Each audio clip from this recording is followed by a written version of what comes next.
प्यारे बच्चों, आज हम चौथी कक्षा के लिए हिंदी की पाठ्य पुस्तक झिलमिल पाठ 5 गुब्बारे पर चीता पढ़ेंगे।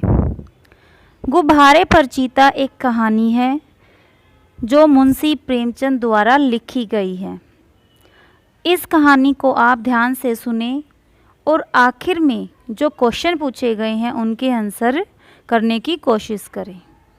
तो चलिए पाठ 5 गुब्बारे पर चीता हिंदी पाठ्य पुस्तक में हम इसको पढ़ना शुरू करते हैं।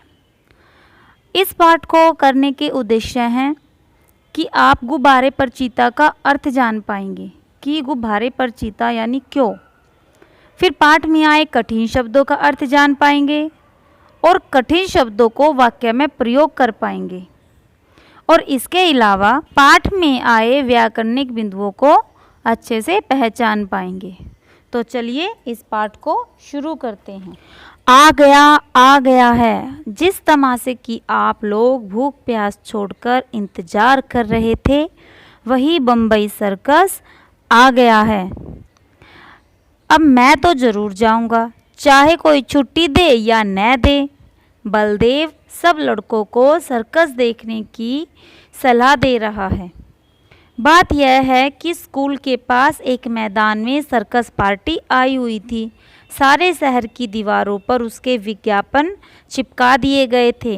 लड़के तमाशा देखने के लिए ललचा रहे थे। तमाशा रात को शुरू होने वाला था, मगर हेडमास्टर साहब ने लड़कों को वहां जाने की मनाही कर दी थी, यानी उन्हें मना कर दिया था। इश्तिहार बड़ा आकर्षक था, यानी विज्ञापन। उस पर लिखा था आ गया है, आ गया है।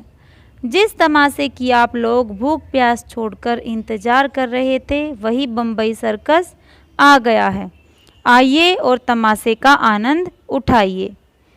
अब बड़े बड़े खेलों के सिवा एक खेल और भी दिखाया जाएगा जो न किसी ने देखा होगा और न सुना होगा।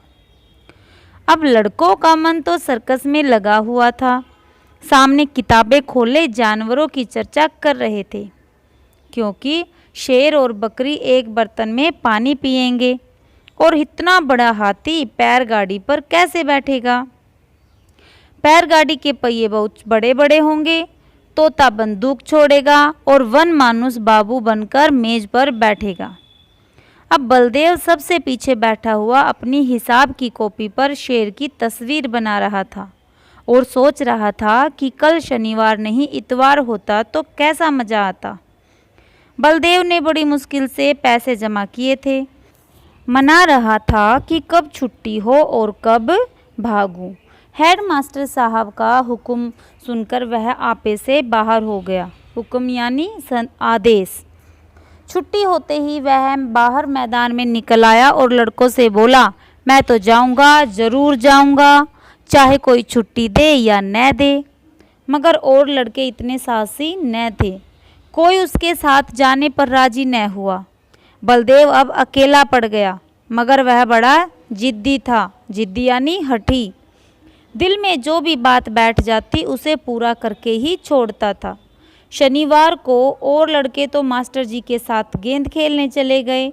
बलदेव चुपके से खिसक कर सर्कस की ओर चल पड़ा। वहां पहुंचते ही उसने जानवरों को देखने के लिए 10 रुपये का टिकट खरीदा और जानवरों को देखने लगा। इन जानवरों को देखकर बलदेव में मन में बहुत झुंझलाया, यानी क्रोधित हुआ। वह शेर है। मालूम होता है महीनों से इसे मलेरिया बुखार आ रहा हो। वह भला क्या 20 हाथ ऊंचा उछलेगा। यानी जो शेर था वो बहुत ही कमज़ोर लग रहा था। ऐसा लग ही नहीं रहा था कि वो जंगल का राजा शेर है और यह सुंदर वन का बाग है, जैसे किसी ने इसका खून चूस लिया हो। मुर्दे की तरह पड़ा है। अब ये शेर के हालात थे।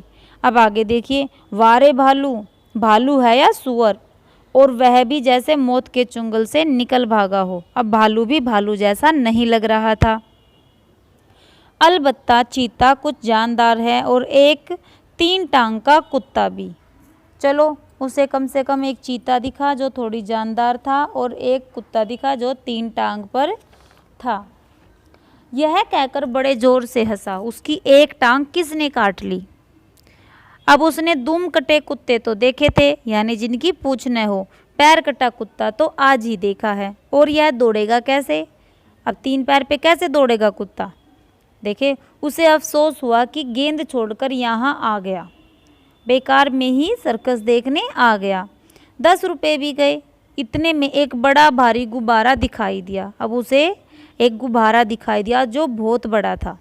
उसके पास एक आदमी खड़ा चिल्ला रहा था, आओ चले आओ, 4 रुपये में आसमान की सैर करो। अभी वह उसी तरफ देख रहा था कि अचानक शोर सुनकर वह चौंक पड़ा। पीछे फिरकर देखा तो मारे डर के उसका दिल कांप उठा। वही चीता न जाने किस तरह पिंजरे से निकलकर उसी की तरफ दौड़ा आ रहा था। बलदेव जान बचाकर भागा। इतने में एक और तमाशा हुआ। इधर से चीता गुब्बारे की तरफ दौड़ा। जो आदमी गुब्बारे की रस्सी पकड़े हुए था, वह चीते को अपनी तरफ आता देखकर बेतहासा भागा, यानी जल्दी जल्दी वो भाग गया। बलदेव को और कुछ न सूझा तो वह झट से गुब्बारे पर चढ़ गया। चीता भी शायद उसे पकड़ने के लिए कूदकर गुब्बारे पर जा पहुंचा। अब गुब्बारे की रस्सी छोड़कर तो वह आदमी पहले ही भाग गया था। वह गुब्बारा उड़ने के लिए बिल्कुल तैयार था। रस्सी छूटते ही वह ऊपर उठा। बलदेव और चीता दोनों ऊपर उठ गए। अब वो दोनों उस गुब्बारे के ऊपर थे। अब गुब्बारा क्या था, बहुत ऊपर जा पहुंचा। बलदेव ने एक बार नीचे देखा तो लोग चिल्ला चिल्ला कर उसे बचने के उपाय बतलाने लगे, मगर बलदेव के तो होश उड़ गए। उसकी समझ में कोई बात न आई। ज्यों ज्यों गुब्बारा ऊपर उठता जाता, चीते की जान निकली जाती। उसकी समझ में न आता था कि कौन मुझे आसमान की ओर लिए जाता है। वह चाहता था तो बड़ी आसानी से बलदेव को चट कर जाता, मगर उसे अपनी ही जान की फिक्र पड़ी हुई थी। सारा चीतापन भूल गया। आखिर वह इतना डरा कि उसके हाथ पैर फूल गए और वह फिसलकर उल्टा नीचे गिरा। जमीन पर गिरते ही उसकी हड्डी पसली चूर चूर हो गई, यानी बुरी तरह से वह जख्मी हो गया। अब तक तो बलदेव को चीते का डर था, पर अब यह फिक्र हुई कि गुब्बारा मुझे कहाँ लिए जाता है।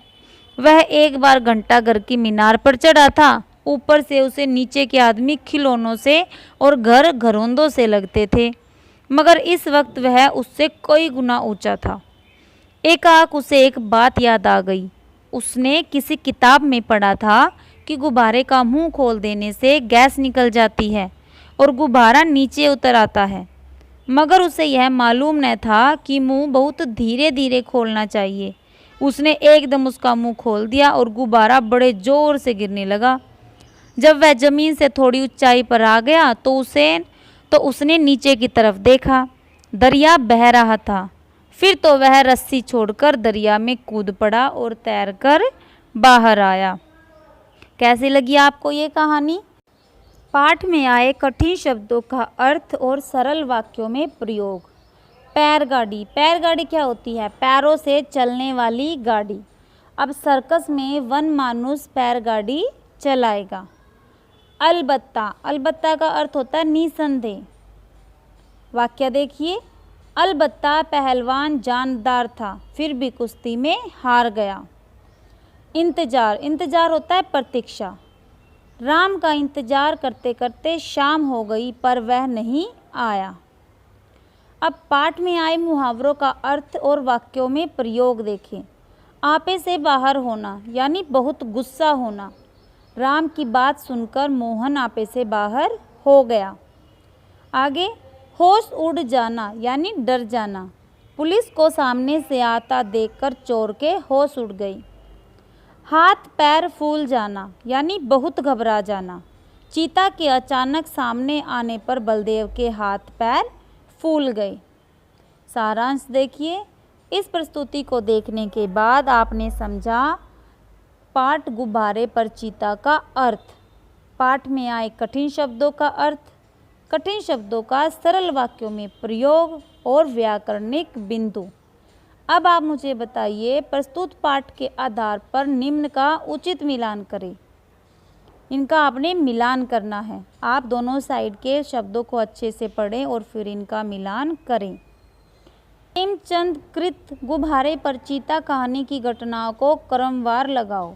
अब यहाँ 4 वाक्य दिए गए हैं जिन्हें आप पढ़ेंगे और किस वाक्य के बाद कौन सी घटना हुई, किस घटना के बाद अगली कौन सी घटना हुई, तो आप इन्हें क्रम से लगाएंगे।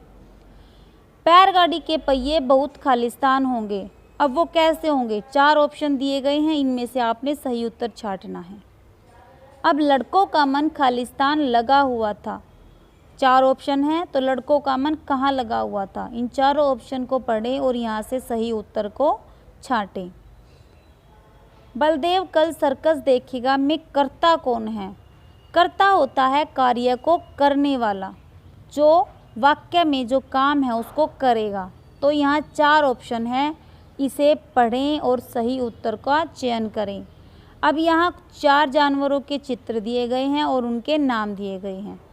बहुत ज़्यादा आसान है, आप बच्चे इसका मिलान करेंगे और इसे अपने टीचर के पास भेजेंगे।